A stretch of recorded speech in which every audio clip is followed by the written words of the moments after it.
한국사 능력검정시험 심화 이론편 조선 후기에 이제 경제로 들어갑니다. 23강이죠. 와, 많이 왔습니다. 그렇죠? 조선 후기의 경제편입니다. 그래서 조선 후기의 경제는요, 굉장히 급변하는 시대입니다. 그래서 경제사회는 중요해요. 수치체제 개편이라고 되어 있는데 세금 내는 법을 고치는 겁니다. 자, 여기에서 이제 전세를 먼저 볼게요. 그래서 전세, 그리고 공납, 그리고 역에 대해서 이 세금 구조를 바꾸는 거예요. 그래서 첫 번째가 이제 전세 영정법인데, 여기에서 이제 조금 이따 이걸 보고 여기부터 볼게요.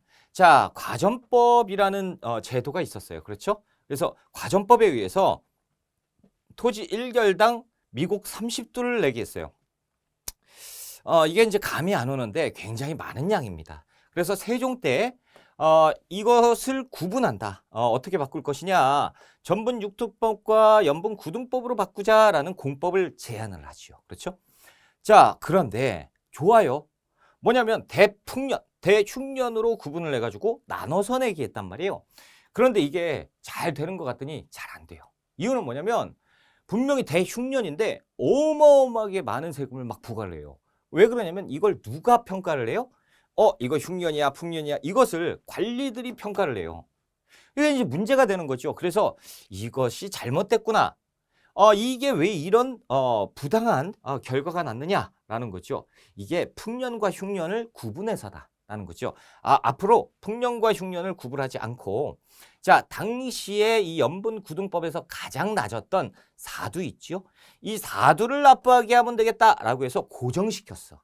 그래서 전세를 정액화 딱 고정시켰습니다. 이걸 인조 때 했어요. 그래서 영정법이라고 했습니다. 자, 영정법을 시행하면서 농민들을 위한 법이죠. 인조 때 바꿨는데요. 자, 여기에서 보면 토지 1결당 미국 4두로 고정했다라고 되어 있는데 경우에 따라서는 6두도 납부하는 지역이 있었어. 그래서 4에서 6두라고 되어 있는데 요새는 그냥 4두로 출제가 많이 됩니다. 근데 가끔 4에서 6두로 이렇게 했다라고 해도 맞는 표현으로 보셔야 돼요. 같은 거라고 보시면 돼요. 자, 그런데 이것을 이렇게 납부를 하니까 최하 등급으로 받았잖아. 그러니까 당시에 국가 재정이 바닥을 칠 거 아니에요. 모질라네? 이거 부족한 거 어떻게 하지? 라고 해서 수수료, 운송비, 보충비 이런 명목으로 더 부과를 했어요. 그러니까 농민들이 느낄 때 별로 변한 게 없는데? 이렇게 되는 거죠. 아무튼 영정법은 또 중요합니다. 누구 때? 인조 때다라는 거 시기 물어볼 때도 잘 나오고요. 그리고 이 내용도 잘 나옵니다. 꼭 좀 기억을 해주세요. 그리고 수수료, 운송비, 보충비가 나오면 영정법이구나라고 기억을 해주셔야 되고요. 자, 이제 두 번째는 대동법이에요. 대동법 특산품인데 공납, 특산품이라 하면 그 지역의 특산물이잖아요. 그러니까 그 지역에만 특별히 나는 물건을 중앙에 납부하는 겁니다. 이게 대동법인데, 자, 폐단이 생겨요. 박납의 폐단. 박납은 뭔데요? 공문을 대신 납부하고 이자를 받는 상행이다. 선생님 모르겠어요? 모르죠, 당연히. 자, 요렇게 설명을 들어가 보자. 자, 이 대구라는 지역의 특산품이 사과입니다. 자, 그런데 이 사과가 사과 100박스를 납부해라라고 해서 백상자를 이렇게 이제 납부를 해요. 그러면 지금이야 뭐 여러 가지 교통수단이 있으니까 금방 가지만 이때는 소를 끌고 가야 돼. 세월아 내워라 그래서 가는 데만 한 달 이상 걸리죠. 한 달 이상 가서 사과를 열었어. 그랬더니 한 20상자는 어떻게 됐겠어요? 썩어요. 그럼 어떻게 해요? 상했어? 그럼 그냥 끝나는 게 아니고 다시 가서 20상자 채워서 다시 올라와야 돼요. 이걸 다 수량을 납부해야 된다 말이죠. 그러니까 왔다 갔다 하면 3개월 정도는 그냥 허비되는 거야. 그러니까 문제가 생기죠. 그러니까 중앙에서 야, 그러지 말고 내가 대신 여기에서 납부를 해줄게. 그 수에 맞게. 그러니까 수수료 조금만 주면 어때? 라고 하죠. 좋지요. 그래서 수수료 좀만 내주고 이렇게 납부하는 것으로 가게 됩니다. 이게 박납이에요. 근데 얘들이 한양의 서리가 이제 담합을 해. 그래서 야, 이 정도면 이제 계속 부과해도 되겠는데 올릴까? 그래서 수수료를 올립니다. 야, 수수료를 한 50% 정도 올려야 될 것 같아 라는 거죠. 50%는 어마어마하잖아요. 안 되지. 그러니까 그러면 제가 직접 납부할게요. 그래 마음대로 해라 라고 해서 납부를 하는데 가는 길이 끊어졌어. 다리가 분명히 있었는데 다리가 없어요. 그럼 막 돌아가야 되잖아. 그 산으로 가면 산적이 엄청나게 많아졌고 이거 뭐 갈 수가 없어. 갈래야. 누가 했어요? 얘들이 해놓은 거잖아. 얘들이 다 끊어놓고 막 일부러. 에휴 안 되겠다. 저기요. 내가 그 50% 그렇게 할게요. 50% 할게요. 라고 하죠. 그러니까 이 한양의 서리가 뭐라고 하냐면 얘야 그 시간 동안 조금 또 물가가 올랐어요. 60%는 받아야 될 것 같아. 울며 겨자 먹기로 알겠습니다. 이렇게 되는 거예요. 그러니까 이게 이놈들이 더 심하지. 그렇지? 이게 너무 힘든 거예요. 게다가 또 이런 경우가 있어요. 여러분 개마고원이라고 이 북한의 산지잖아. 그렇죠? 요 북한의 산지의 특산품이 뭔지 아십니까? 문어야, 문어. 여기에 살고 있는 사람이 문어가 뭔지를 몰라요. 지금이야 우리가 문어 뭐 별의별 어류나 뭐 동물들을 다 알지만 이땐 몰라. 그냥 산에서 태어났으면 죽을 때까지 산에서 살지 바닷가 구경을 해본 적이 없는 사람들이야. 근데 문어 특산품을 문어가 뭐야? 모르지. 근데 어떻게 알고 보니까 여기 바다 생물이래. 그럼 바다에서 사가지고 다시 와서 수량 맞춰서 보내. 이게 특산품. 대전은 더 황당해요. 대전은 뭐지? 대전은 유황이에요. 유황이 뭐예요? 유황은 우리나라에서 안 나와. 유황이 어떻게 나와? 여기에서 그러면 수입해야죠. 그러니까 이제 일본에서 받아서 수량을 맞춰서 사가지고 다시 이게 말이 됩니까? 이게 특산품이 아주 사람 죽이는 겁니다. 그래서 이 공납 때문에 사람들이 와 미치겠네, 나 못 살겠네 이렇게 되는 거예요. 자, 그래서 광해군 때 이제 대동법이라는 걸 시행하겠다라는 거예요. 간단해요. 대동법. 일단 선해청이라는 건물을 만들고요. 여기에서 관리를 하는 거야. 선해청이라는 건물에서 이제 대동법을 관리한다. 경기도에서만 처음 시험적으로 해보자라는 거예요. 그리고 점차 전국으로 확대되게 되는 건데요. 자, 맨 처음에 경기도에서 광해군 때 시행하다가 광해군 때, 그리고 인조 때, 효종 때 점차적으로 넓혀요. 그래서 숙종 때 이렇게 넓혀. 그런데 우리 시험에서는 분명히 광해군이 먼저 하니까 광해군에서 숙종, 그래서 이렇게 시험 문제 잘 나오거든요. 그런데 대동법에 대해서 사료가 나올 때 김육이 등장을 많이 해요. 김육이 건의를 냈다 이 표현이 많이 나오는데 이러면 대동법이에요. 그래서 전국적으로 시행하는데 100년 정도가 걸립니다. 100년. 자, 이게 왜 그러냐면 일단 대동법이 뭔지를 알아야 되잖아요. 그렇죠? 대동법이 공납의 문제점이 뭐야? 특산품이에요.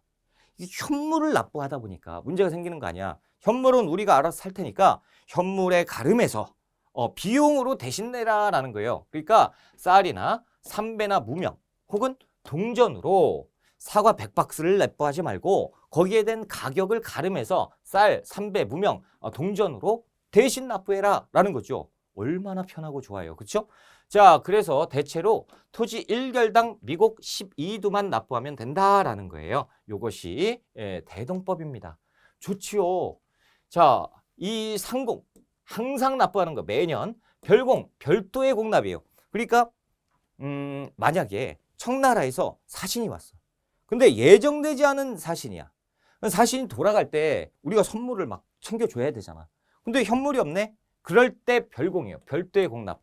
야, 인삼 좀 가지고 와. 그러면 저쪽 충청도의 그 금산 지역에 야, 인삼 몇 뿌리 더 갖고 와. 그러면 이제 별도의 공납이 이렇게 납부하는 것.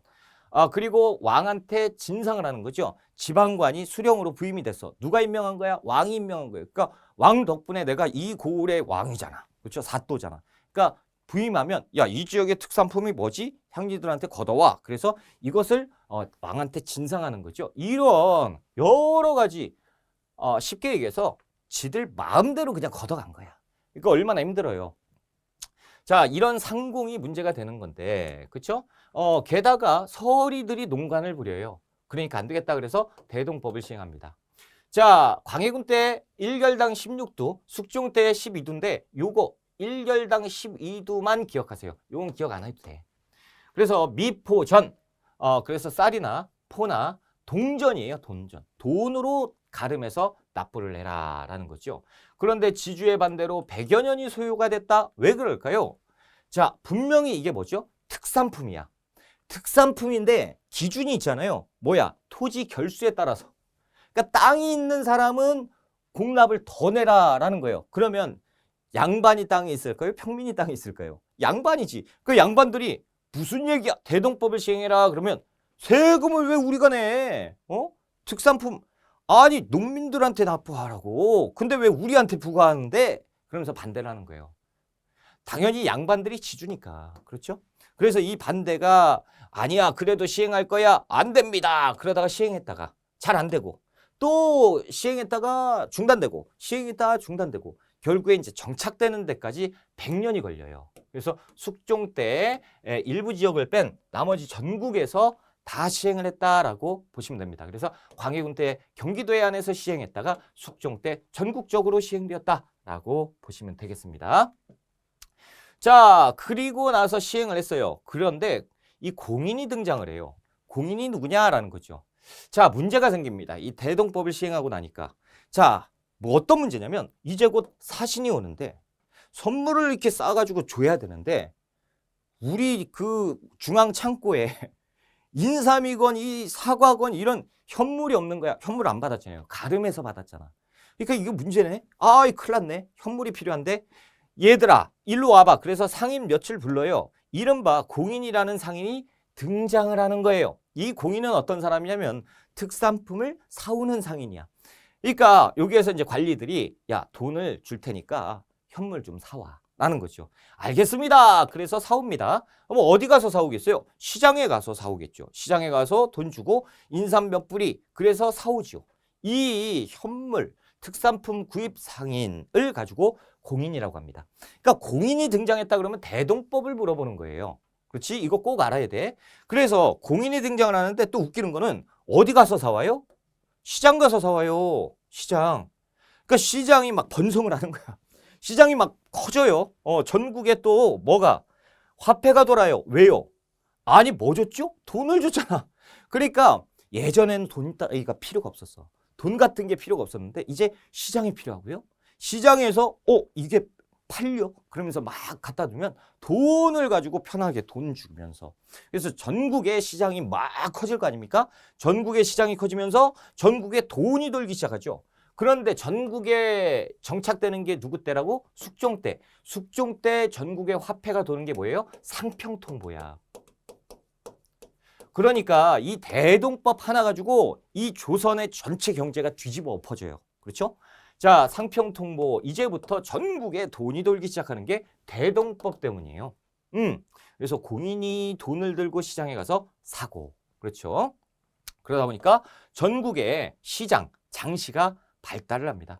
그리고 이제 도고라는 게 이제 어떻게 보면 부작용인데 이런 공인들이 내가 이거 한 3년 정도 해보니까 자, 지금 한 3월 달인데 좀 이따 한 5월 달 되면 청나라에서 사신이 올 거야.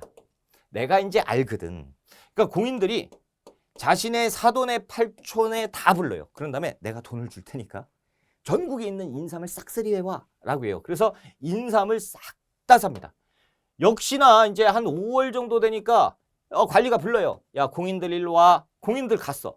야, 인삼 사와 라고 해서 돈을 줬어요. 근데 시장에 갔더니 인삼이 씨가 말랐지. 인삼 없어요, 없어요. 큰일 났지. 지금 빨리 인삼 사야 돼. 그런데 아까 이 A라는 공인이 어떻게 했죠? 인삼을 독점해 놨잖아. 나는 인삼이 있는데 이렇게 되는 거지. 난리가 나요. 사람들이 막 공인들이 가가지고 인삼 달라고. 야, 원래 인삼이 한 뿌리에 10만 원 정도 했었는데 알지? 지금 이제 좀 비싸졌어. 야, 100만 원은 받아야 돼. 너무 비싼 거 아니요? 아이, 너 안 살라면 사지 마. 저쪽 공인 있잖아. 야, 너 살래? 쟤 살게요. 저 살게요. 난리가 나는 거죠. 이런 독점적 도매 상인들이 등장을 하는데 그것이 도고입니다. 그러니까 공인과 도고 이런 것들이 등장을 하면 대동법이구나라고 생각을 하셔야 됩니다. 됐습니다. 그래서 양반 지주들의 반대로 전국적으로 100년 동안 이렇게 시행되는데 기간이 걸렸고요. 자, 그리고 공인 그리고 도고 이렇게 등장을 했다. 대동법이에요. 시험 문제 진짜 잘 나와. 자, 그리고 이제 균역법이에요. 영조 때. 영조 때는 또 이렇게 한번 보자라는 거죠. 군역의 변화에 대해서 한번 볼게요.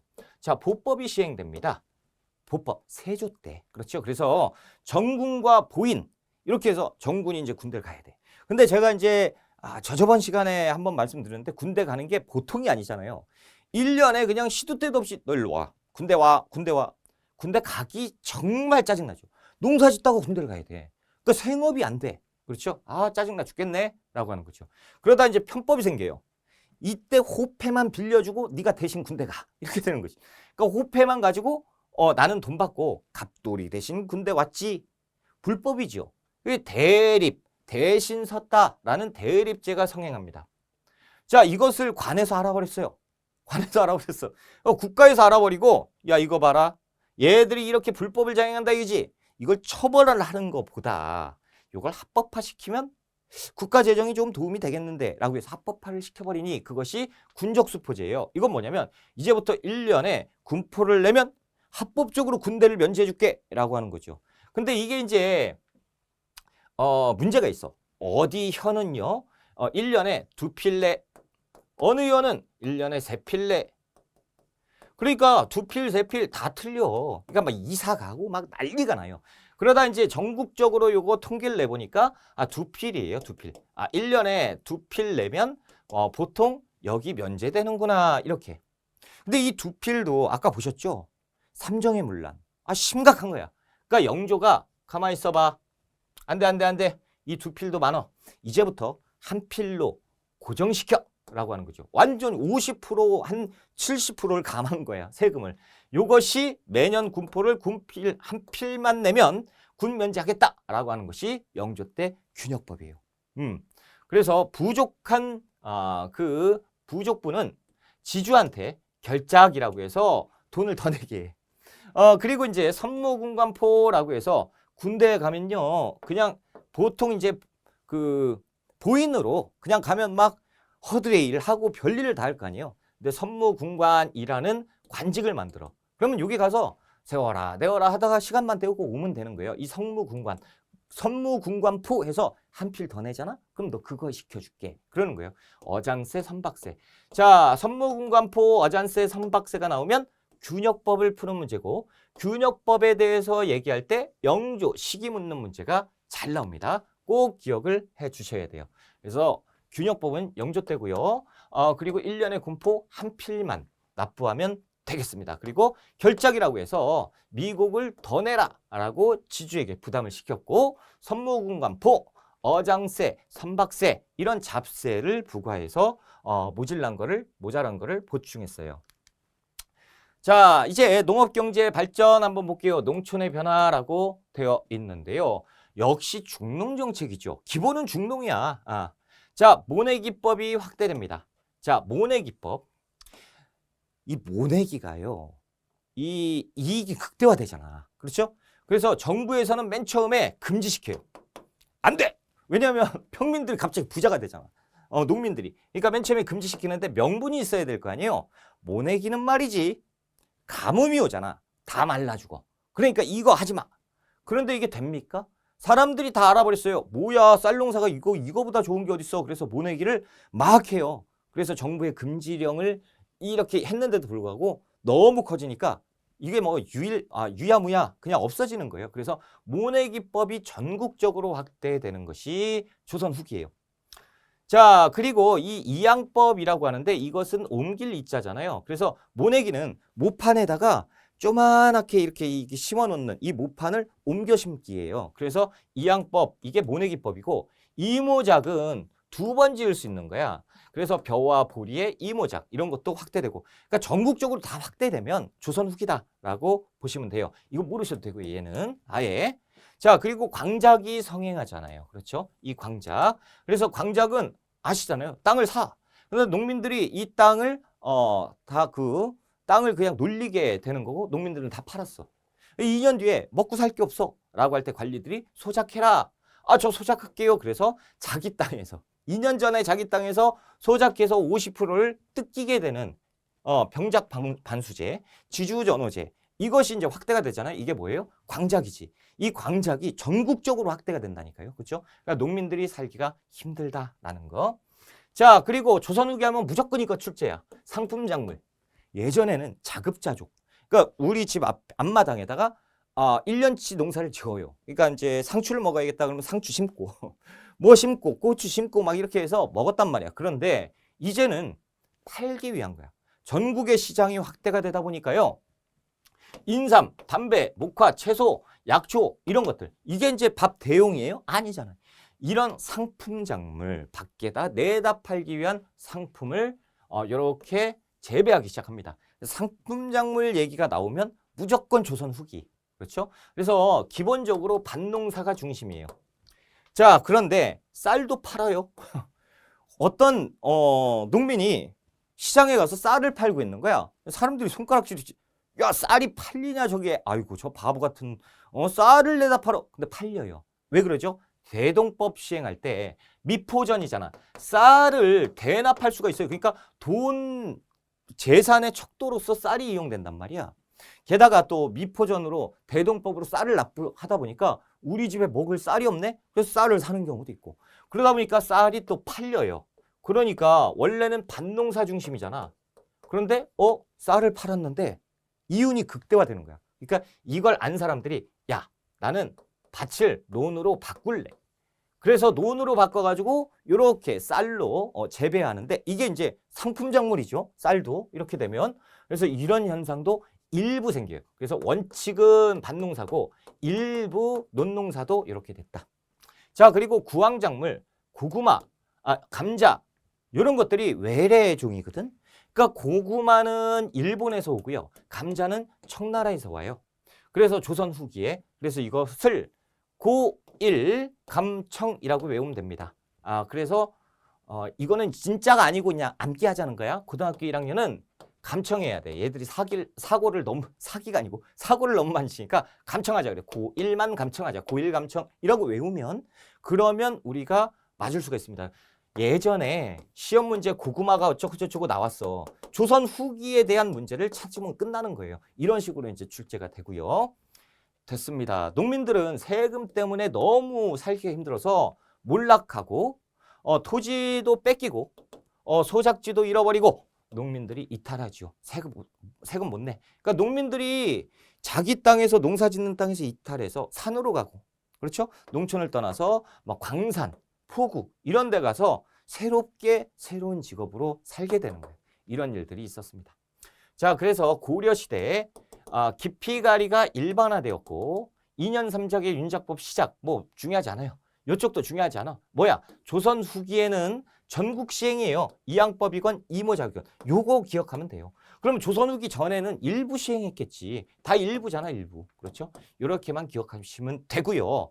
그리고 뭐 농서에 대해서 시험 문제가 간혹 출제가 됩니다. 자, 농상지표는 선택지에 진짜 많이 나와. 농상지표 고려시대예요. 고려시대 꼭 헷갈리면 안 돼. 농상지표. 그리고 농사직설, 금양잡록은 조선 전기 이렇게 출제가 많이 돼요. 그래서 조선 후기 쪽은 희한하게 잘 안 나와. 농가 집성, 산림경제, 임원경제지 이렇게 해서 조선 후기인데 진짜 많이 안 나와요. 이쪽이 진짜 많이 나와. 특히나 요거는 1년에 뭐 4번 본다 그러면 2번 이상 그 선택지로 출제가 될 정도 시기 맞추는 문제로 시험 문제 잘 나오니까 체크해 두시고요. 타조법, 도조법은 아예 공부하지 마세요. 진짜야. 이거 시험 안 나오니까 아예 공부하지 마세요. 그냥 넘어갑니다. 이거 공부하는 사람 진짜 혼나. 자, 넘어가서 자, 이제 시장의 번성을 볼게요. 자, 조선 전기에 시장, 장시가 발달을 합니다. 만들어져요. 발달이 아니고 만들어져. 전국 확대되는 게 16세기에 조금씩 이렇게 확대되다가 이 18세기에 가면 전국에 천여 개의 5일장, 뭐 7일장 이런 고정적인 장시, 이런 시장이 막 생기게 됩니다. 그렇죠? 여기에 그 영향이 뭐겠어요? 대동법이지. 그렇죠? 그러다 보니까 이 사상이 어마어마하게 증가해요. 사상. 자, 사상은 그래요. 이 사상은 바로 넘어가서 볼 거고, 자, 관상을 한번 볼게요. 상인의 종류. 관상, 관허상인, 시전상인에 대해서 우리가 공부를 했어요. 공인도 대동법 시행 결과로 현물 구입 상인 공부했고요. 보부상은 전국을 돌아다니면서 파는 장돌뱅이라는 표현도 써요. 같은 말이야. 이렇게 이제 알고 계시고 이 모두가 다 관상입니다. 자, 지금은 우리가 어디에 중점을 둬야 되냐면 사상이에요. 그래서 한양의 난전 이거는 우리가 공부했죠. 무허가 상인이야. 여기는 허가받은 상인이고 여기는 무허가 상인. 이건 공부했고 다만 전국적인 상인, 지방 상인을 공부 안 했어요. 요걸 공부하자. 자, 의주에는 상인 이름이 만상이라는 상인이 활동을 했습니다. 그래서 이 의주 상인은 청나라와 무역을 했어요. 그래서 수출 수입, 은을 수출하고요. 비단, 약재 이런 것들 수입했고요. 자, 이쪽은 청나라하고 가까우니까 청나라와 무역하는 상인들이 의주 상인 만상이었고 자, 공무역 이 개시라고 불렀고요. 사무역을 후시라고 불렀어요. 그러니까 이제 쉽게 밀무역이라고 보시면 돼. 몰래 하는 후시. 자, 그리고 이 평양에는 평양 상인을 유상이라고 불렀고요. 이 상인도 역시 청나라와 무역하는 대청 무역 상인이에요. 자, 이 개성 상인, 송상이 굉장히 중요한데 자, 개성은 송도라고 불렀잖아요. 그래서 송도 상인 줄여서 송상이라고 불렀습니다. 자, 한반도 가장 가운데에 있었죠. 그러니까 중개무역을 할 수가 있어요. 위치적으로 전국적으로 이렇게 할 수가 있으니까. 자, 그리고 이 송상은 인삼을 재배했어요. 그래서 전국적인 유통망, 대리점인 송방을 설치했고요. 자, 이 송상이 예전부터 이 쓰였던 이 가게 그 뭐라고 할까? 장부가 있어요. 회계처리 장부. 요걸 이제 사계치부법이라고 불렀는데 시험에는 거의 잘 안 나오지만 만약에 3점짜리가 등장한다 그러면 이게 출제가 될 수가 있어요. 사계치부법을 했었대. 이거는 고려시대부터 송상들이 썼던 거예요. 이렇게. 자, 그리고 한양에 경강상인이 있습니다. 한양은 서울에 강이 있죠. 한강. 그렇죠? 그래서 서울 강의 상인, 한강상인, 경강상인. 그러니까 배를 이용해서 이렇게 운반을 했을 거고요. 자, 동래상인은 일본과 가깝지. 그래서 일본과 무역을 했던 상인입니다. 그래서 수출은 인삼을 했고 수입은 뭐 유황, 구리 이런 거 했어요. 자, 그래서 역시 동래상인 줄여서 내상도 개시와 후시가 있었어요. 오케이. 자, 그럼 여기에서 중요한 게 이 개성상인이 시험 문제 제일 많이 나옵니다. 이 독자적으로도 출제가 되고요. 선택지로도 많이 나오고. 자, 이 의주의 상인 그리고 동래 상인. 그러니까 첫 번째로 송상이 많이 나오고 그 다음에 내상이 많이 나오고 그 다음에 만상이 많이 나옵니다. 이렇게 이제 체크를 해두시고요. 자, 됐습니다. 상업의 변화도 있었어요. 포구 상업이 만들어집니다. 자, 왜 그러냐면 이제 상행위가 커지잖아요. 그러니까 이제 배를 이용해서 막 운반을 한단 말이야. 그래서 포구가 상업의 중심지로 옮겨집니다. 그러니까 배로 이동하면 많은 수를 이동을 할 수가 있잖아. 그렇죠? 그럼 배로 이동을 합니다. 그러면 여기가 포구야. 그러면 이쪽에서 장사를 할 거 아니에요. 이게 이제 포구 상권이에요. 그러면 여기에서 하루 이틀 장사하는 게 오래 장사를 해야 돼. 그래서 여기 주막 같은 데서 며칠 묵고 그리고 여기 나와서 또 장사하고 밥도 먹고 그래야 될 거 아니에요. 이 주막이 뭐냐면 객주와 여객이에요. 그리고 배를 이용해서 이렇게 상행위를 하는 상인을 선상이라고 부릅니다. 그렇죠? 대표적인 선상이 아까 봤던 경강상인이고 객주와 여객이라고 하는 것이 우리가 흔히 알고 있는 이 주막이에요. 주막. 그렇죠? 자, 주막은 우리가 아는 것처럼 그냥 술만 파는 데가 아니야. 술, 밥 파는 데가 아니고 주막은 여관도예요. 여관, 숙박업. 그렇죠? 그래서 주모, 방이 있어? 그리고 밥 좀 주시오. 이렇게 이제 식료품, 음식 상업도 했고요. 요식업도 했고, 운송업도 했고, 보관업도 해요. 주모, 내가 이거 맡겨놓고 좀 어디 좀 갔다 올게. 그래서 보관업도 하고, 그리고 내가 돈을 안 가져갔네. 돈 좀 빌려주시오. 그래서 이자 내고 금융업도 했어요. 이런 것들이 객주 여객. 이제부터 우리는 주막이라고 안 부르고 객주 여객이라고 부릅니다. 이렇게. 그래서 포구 상권, 포구 상인 이런 것들이 등장을 하면 조선 후기구나라는 시기를 물어보는 문제가 많이 출제가 됩니다. 자, 청과의 무역, 일본과의 무역 뭐 됐고요. 넘어갑니다. 자, 화폐도 썼어요. 그래서 이 중요한 게 숙종 때 전국적으로 유통된 화폐가 있었죠. 상평통보. 그래서 대동법을 빼놓을 수가 없잖아. 그렇죠? 대동법 기억하면 우리가 쉽게 이해가 됩니다. 자, 전황이라는 게 발생이 되는데요. 이게 뭐냐면 어처구니 없는 거야. 어처구니 없는 거. 뭐냐면 이 돈이 돌잖아요. 근데 이 선비들이 사대부야. 사대부들이 돈을 어떻게 써요? 막 펑펑 씁니까? 아니죠. 검소한 생활을 해야 돼. 그러니까 화폐를 집안에다 모셔놓습니다. 그러니까 화폐가 막 쌓여. 그러면 시장에 화폐가 돌아요? 안 돌죠. 그러니까 시장에 화폐가 안 도니까 어떻게 돼요? 전황이 발생을 하는 거예요. 디플레이션이 생겨요. 물가가 완전히 난리가 납니다. 그러니까 이걸 가지고 실학자 이익이 이 돈 따위가 필요가 있느냐, 돈 따위는 없애야 된다라는 패전론을 주장하기도 합니다. 자, 신용화폐, 환, 어음 이런 것들이 조선 후기에 등장을 해요. 그만큼 시장이 발달을 했다라는 것을 증명을 하는 거죠.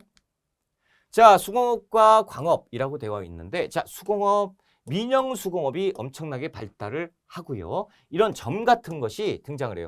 그래서 점 하면 대리점 이런 거 생각하면 돼. 그래서 철점, 사기점. 그렇죠? 그렇구나. 상점을 얘기하는 거구나. 광업인데요. 자, 이 설점 수세제 같은 것들이 있어요. 이건 뭐냐면 민간인한테 채굴을 허용하는데 세금을 받게 하는 거야. 자, 생각을 해보세요. 이 광산을 누가 갑니까? 농민들이요. 못 살겠다 그래 산으로 가는 거야. 그래서 산에 사람들이 많이 사는 거예요. 그래서 이 금광이나 은광을 채굴하는 거거든. 그런데 이 채굴을 하는 게 불법이야. 왜요? 국가에서 막아놨어요. 이거 국가 거야. 손대지 마. 그러니까 이거 채굴하는 순간 불법이야. 근데 사람들이 너무 많이 사니까 합법화 시켜줘요. 다만 채굴하는데 세금 내래. 세금이 싫어서 이렇게 도망간 사람한테 세금을 내? 결국에 이 설점수재제도 없어지는 거예요. 잠체, 몰래 채굴하는 거야. 세금? 내가 왜 세금을 내? 그리고 몰래 채굴하는 잠체가 성행하니까 결국에는 야, 니들 마음대로 해라. 그래서 조선 후기에는 자유로운 채굴이 허용이 됩니다. 자, 그러다 보니까 세금 때문에 농사 못 짓겠다 그래서 산으로 도망가서 살고 있는데 여기에서 세금을 내라고 그래서 광산에 사람들이 많이 살게 돼요. 그러다 보니까 이제 덕대라는 사람들이 등장을 하는데 이 사람이 보니까 이 사람들 답답한 거야. 다 나같이 광산 채굴하고 근데 이 무거운 거 갖고 가가지고 시장에다 내다 팔고 장사도 못하는 사람들이 이걸로 뭐 하고 그러니까 이제 CEO가 등장해. 이게 덕대인데요.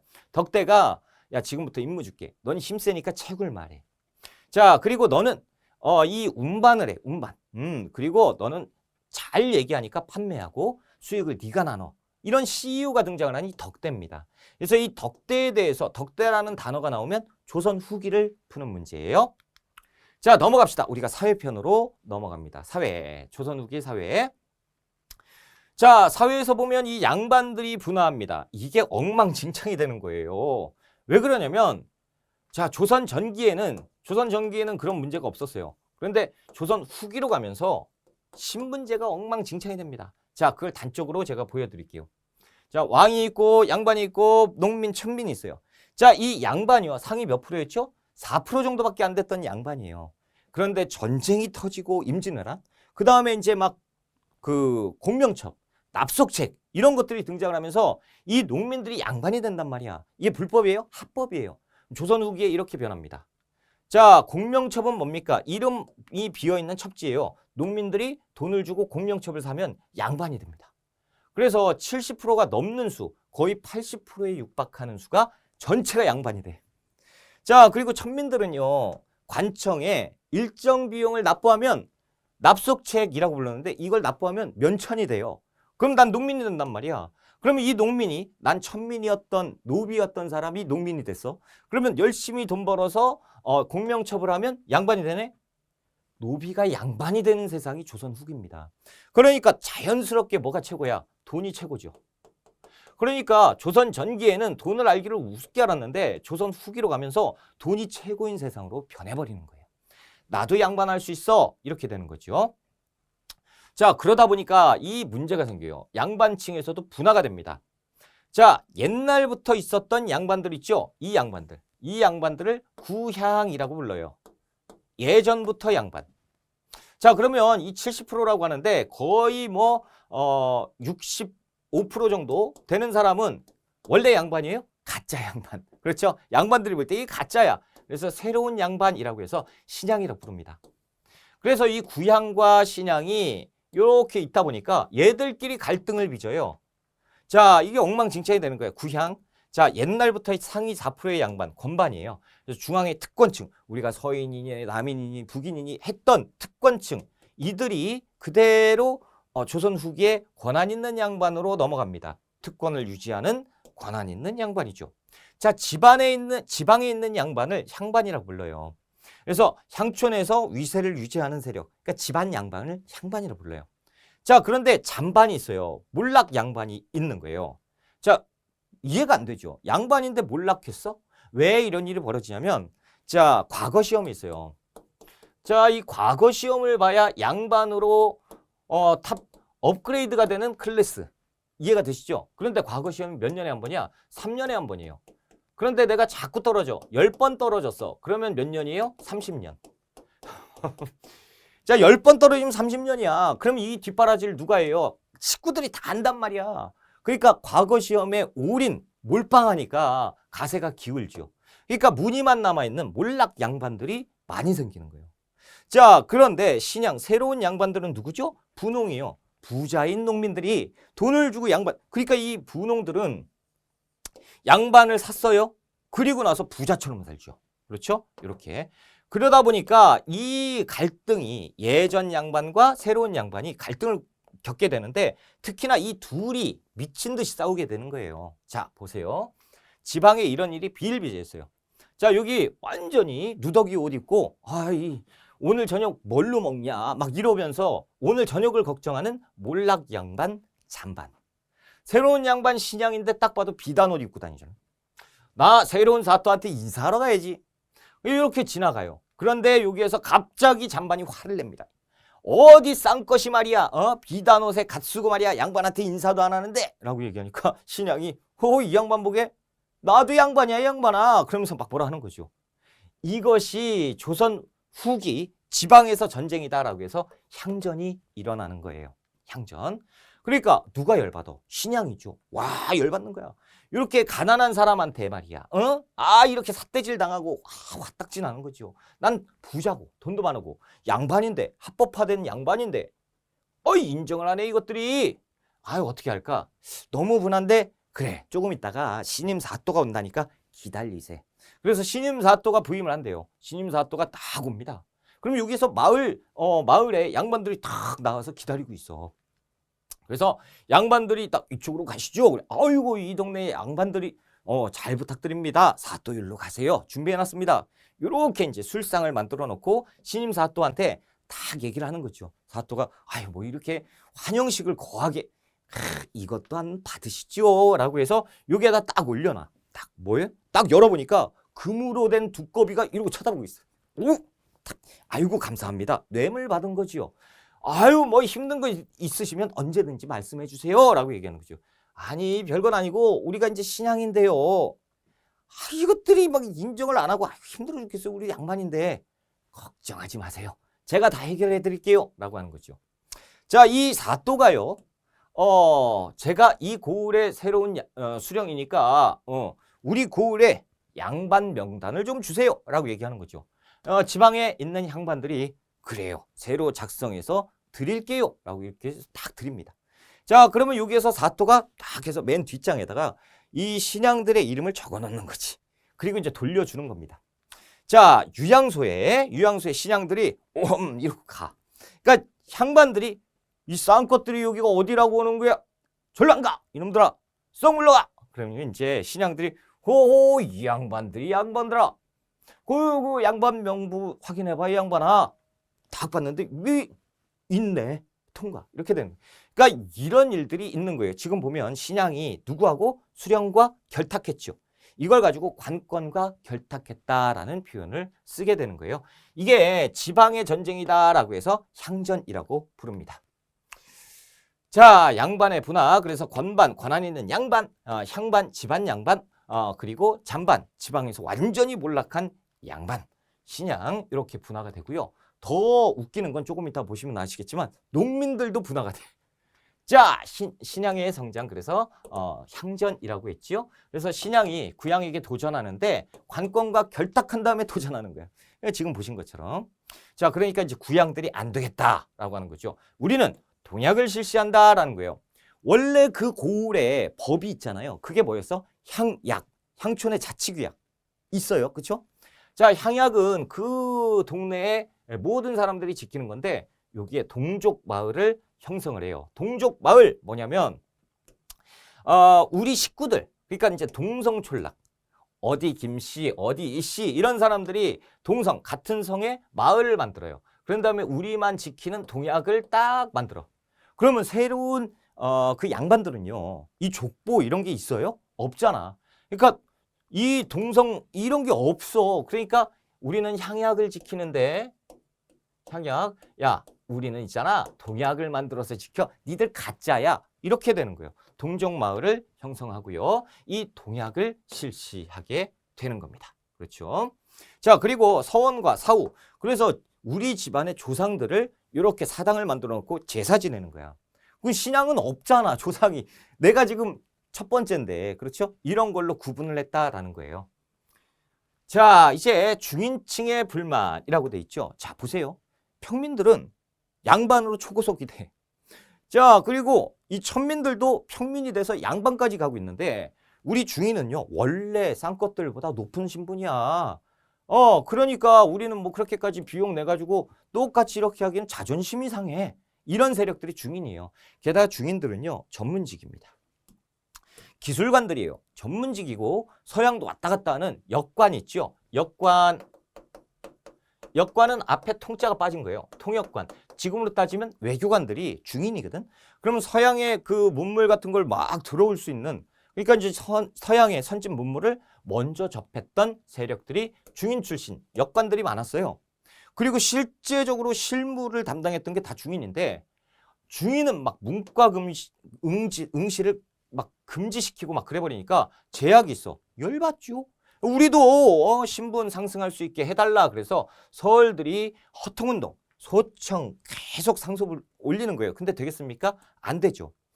결국에는 정조 때 규장각 검서관에 유득공, 이덕무, 박제가 이분들을 검서관으로 등용하는 것이 정조입니다. 근데 이분들이 누구냐? 서울 출신이에요. 이거 시험 문제 진짜 잘 나와. 선택지로 잘 나와요. 정조 때. 자, 이 정도만 이렇게 허했는데 철종 때는 안 되겠다. 서울 차별 하지 마. 뭐 서울도 문과 급제 할 수 있게 만들어 라고 해서 법적으로 열어놨다라는 거죠. 자, 역관의 활동 앞에 통자가 빠진 거예요. 외교관들 청과의 외교 업무에 종사했고 서학 같은 외래 문화 수용도 주도했던 세력들입니다. 그래서 사회 변화에 앞장섰던 그 사람들이 중인 계급 중에서도 역관이 많았어요. 그리고 역관 같은 경우는요, 그 선진 문화를 접하다 보니까 깨어 있어, 의식이. 그래서 돈 버는 법도 많이 알아서 부자들이 많았어요. 자, 농민계층의 분화라고 하는데요. 농민들도요, 돈이 있는 사람과 없는 사람으로 나뉘어. 그래서 상층, 중층, 하층으로 나뉩니다. 그래서 상층은 당연히 분홍이 있고, 그러니까 양반이 됐겠죠. 그런데 양반을 안 산 사람들이 있어. 그래서 나는 그냥 땅 지주로 이렇게 그냥 살 거야 라는 거죠. 이런 사람들도 부자니까 상층이야. 자, 중층은요, 자영농이 있어요. 내 땅에서 농사 짓는 사람. 이것도 중층이야. 근데 소장농이 있어요. 소장농도 중층이에요. 여기에서 이상한 일이 벌어지는데, 자, 여기 지주가, 농민 지주가 있어요. 지주. 자, B가 농민이야. 그런데 소작인이에요. 그러니까 어떻게 되겠어요? 지주에 속해 있지. 그러니까 똑같이 농민인데 나리 해야 돼요. 아니, 농민인데 이런 일들이 벌어지는 거야. 이게 이제 조선 후기. 그래서 중층. 그런데 자영농, 소작농도 못한 사람들은 다 그냥 도망가지요. 그래서 임노동자, 이런 사람들 돈 받고 이제 노동력 제공하는 사람들. 그리고 농촌으로 이탈했고. 그리고 여기에서 뭐가 빠졌죠? 산적이 되죠. 초적대가 되고. 초적. 책에 이런 표현을 쓰기는 좀 그러니까 산도적이 되고 막 이렇게 되는 거야. 몰락한 사람들이 증가합니다. 그렇죠? 자, 분홍층의 양반아. 왜 양반이 되려고 할까요? 군역이 면제되잖아. 그렇죠? 게다가 양반이 수탈을 하는데 여기서 내가 수탈을 받는 대상에서 수탈을 하는 대상으로 바뀌죠. 얼마나 좋아. 게다가 경제활동을 하는데 각종 편의를 제공받습니다. 그러니까 만약에 내가 농민이야. 농민인데 물건을 갖다 시장에서 팔았어요. 에이, 쌍것들. 이렇게 손가락질 받았단 말이야. 근데 내 기분 나쁜데 양반이 됐어요. 양반이 돼서 물건을 내다 팔았어. 막 손가락질. 이 쌍꺼사. 그러면 쌍껏 내 양반인데 이놈아. 그러면서 막 멱살 잡고 막 싸울 거 아니야. 그렇죠?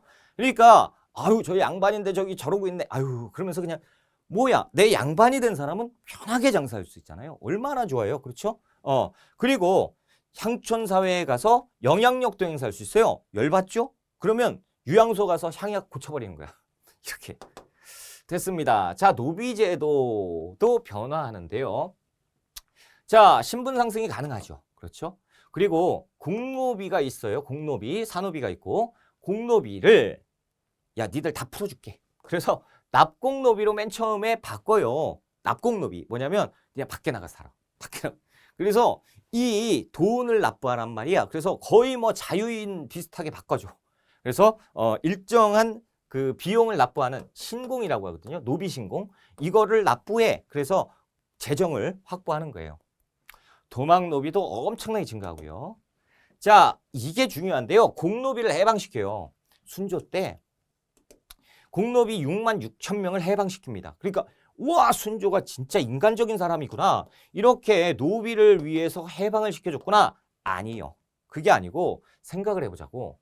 자, 이 양반이 70%예요. 자, 한 15% 정도가 농민입니다.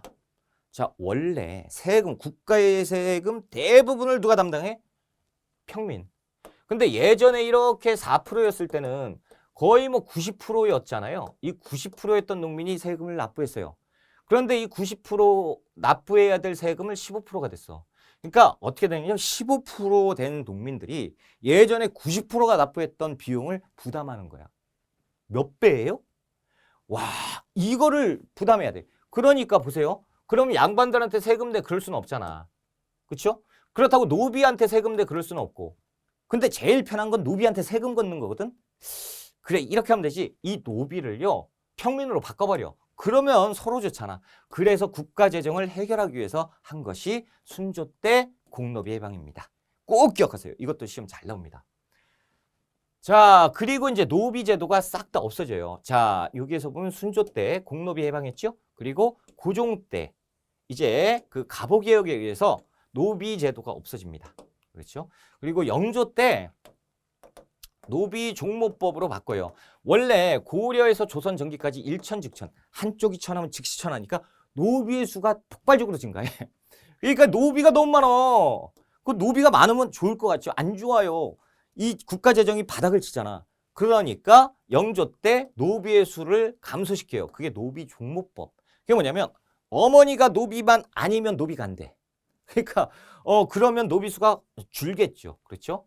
그랬는데도 불구하고 노비 수가 안 주니까 그냥 해방을 시켜버린 거고 그러다가 갑오개혁 때 평등한 세상으로 가게 됩니다. 자, 사회의 변화라고 하는데 가족제도라고 이렇게 되어 있죠. 조선 후기를 봅시다. 자, 가부장적 사회로 가게 되는 거예요. 그렇죠? 그래서 조선 전기에서 조선 후기로 넘어갈 때 이제 남성 중심의 사회로 이렇게 넘어갑니다. 이렇게 유교 의식이 강화되면서 무조건 사회는 남성이 주도하는 거야. 이렇게 가는 거죠. 그래서 부계 중심의 가족 제도로 바뀌게 됩니다. 그래서 장자 중심의 제사, 상속세, 장자만 다 받아. 그리고 친형제도라고 하는 건데요. 이제 남성과 여성이 결혼을 하잖아요. 그럼 보통 여성 집에서 결혼식을 하고요. 결혼식이 끝나자마자 남녀가 남자 집에 가서 시집살이를 하는 경우. 이게 이제 친형제도인데 거꾸로 그냥 남자 집에서 결혼식까지 하고 바로 시집살이 하는 경우도 있습니다. 어찌됐건 친형제도 시집살이 하는 거야. 자, 그리고 아들이 없을 때는 제사를 못 지내. 남자만 지내는 거예요. 그러니까 아들이 없으면 딸만 있는 집은 제사 못 지내니까 양자를 드려. 양자. 자, 그리고 족보를 편찬하는데 이 족보에는 누구만 들어가요? 남자만 들어가요. 남성만. 자, 그리고 여기에 보면 이제 사회풍습에서 과부의 재혼은 금지됩니다. 여성에 대한 그 제약이 많아져요. 자, 혼인 관련 정책 일부 일처제가 기본입니다. 일부 일처제. 그리고 이제 부인과 정실 부인과 첩의 구분이 엄격했어요. 첩은 정실 부인한테 함부로 뭘 할 수가 있는 게 아니야. 구분이 있고. 설에 대한 문과 응시도 제한이 있었고요. 그렇죠. 됐습니다. 넘어갑시다. 자, 사회 동요가 있는데 이게 또 중요합니다. 조선 후기로 가면요. 민심이 굉장히 흉흉해져요. 이건 뭐 말할 것도 없이 굉장히 안 좋아지는데 이유는 뭐냐면 여러 가지가 있죠. 신분제가 동요하고 지배층과 농민층이 갈등되고 지배층이 맨날 수탈하고 백성들이 힘들고 전쟁 터지고 뭐 세상이 아니야. 세금 너무 많고 자 탐관오리 너무 많아지고 그렇죠? 재난과 질병 이런 게 많고 특히나 이런 것들이 있어요. 이양선이 출몰하는데 자 이 중국에서 나중에 전쟁이 막 터져요. 그러면서 중국이 완전히 수탈을 당합니다. 그래서 이 러시아, 독일, 영국, 프랑스가 청나라를 다 잡아먹어요. 자, 그리고 이 일본도 조금 이따 미국이 잡아먹는데 아무튼 요때 여기 청나라에 대한 내용은 우리가 근현대사 가면 제가 해드릴 건데 여기에 배가 떠다니거든. 그런데 당시에 유럽은 증기선이 떠다녀요. 웅 하는 이 증기선이 막 떠다녀. 모양이 다른 배가 떠다니는 거예요. 모양이 다른 배가 떠다니는. 그러니까 이 모습을 본 조선 사람들이 바다에 큰 배들이 와 이렇게 떠다니잖아요. 이걸 보고 어떤 생각을 했을까요? 이렇게 보니까 바다에 막 시끄러워. 그리고 막 엄청 큰 게 막 떠다녀요. 그러니까 이 산이 움직이는 걸로 보이고 막 어마어마한 거야. 막 이 외계인이 쳐들어왔다. 막 이런 민심이 흉흉해지는 종말론. 산이 움직인다. 막 산이 움직여. 막 괴물이 왔다 갔다 한다. 막 그러고. 그러니까 이제 민심이 흉흉해지면서 정치성을 가진 사람이 왕이 된대. 세상이 종말이 왔어. 이시왕조는 끝났댄다. 막 그러면서 이 예언 사상. 이런 것들이 팽배해집니다. 그러니까 민심이 굉장히 심각해져요. 그래서 비기독참설, 정감록, 그리고 말세가 왔다. 왕조는 이제 무너질 거다. 뭐 이런 무격신앙, 미륵신앙. 우리가 이제 무당을 믿어야 돼. 막 신을 믿어야 돼. 막 이런 엄청나게 힘든 세상으로 바뀌게 돼요.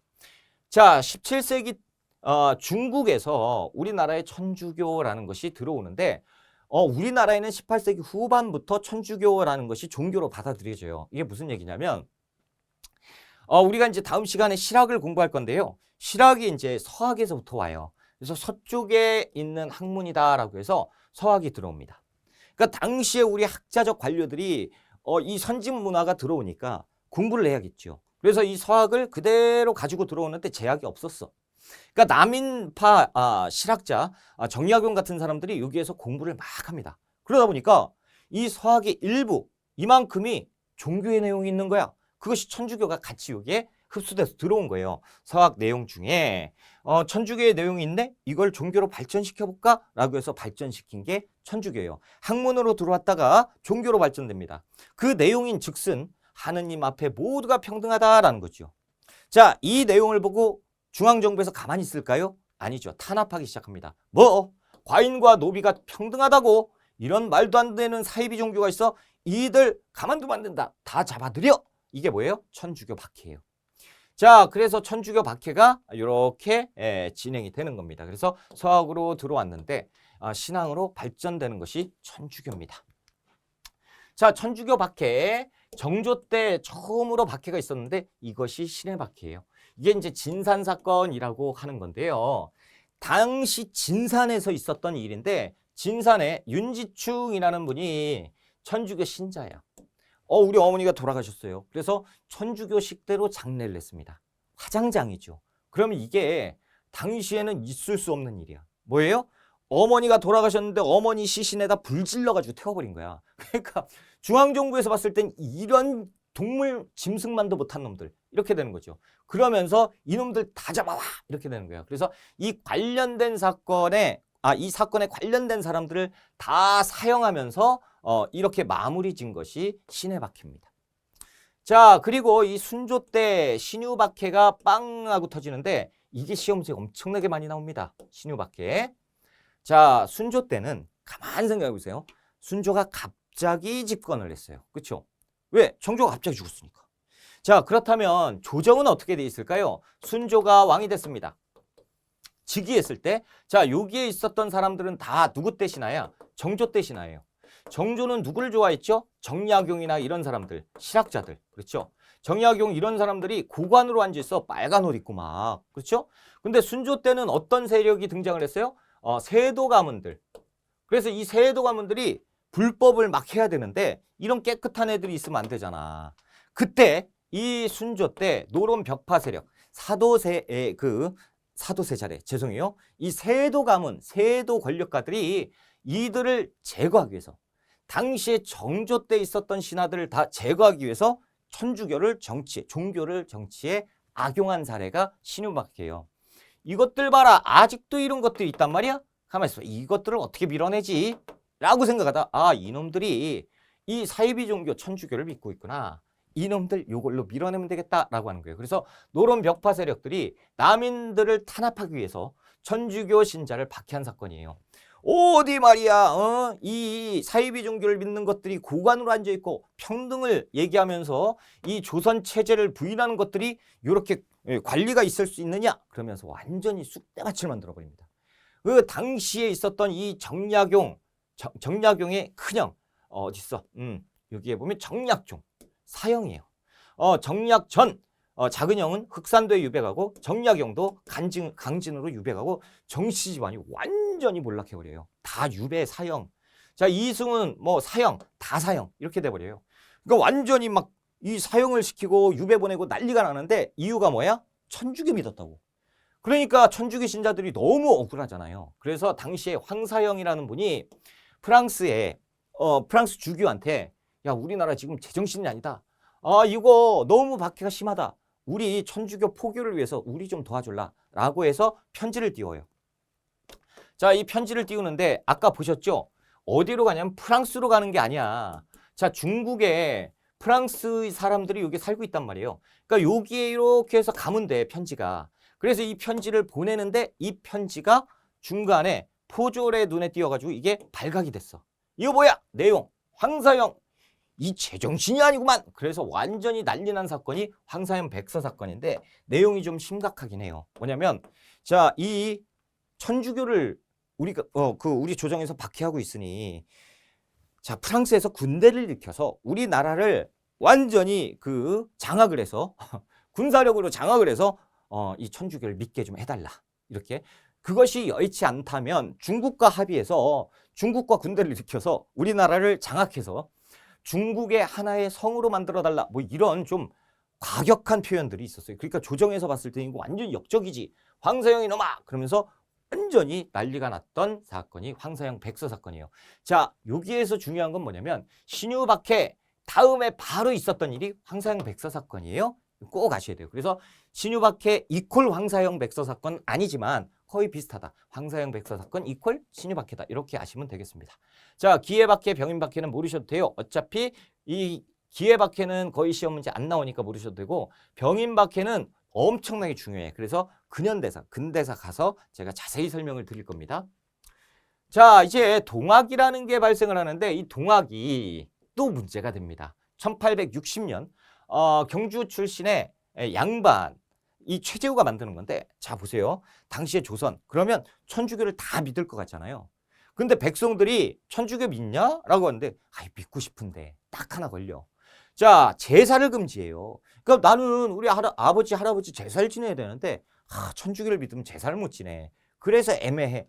이것이 이제 보통 백성들의 민심이었어. 이것을 알고 야, 이 서학에 대응한다라는 뜻의 동학을 창시합니다. 최재우가.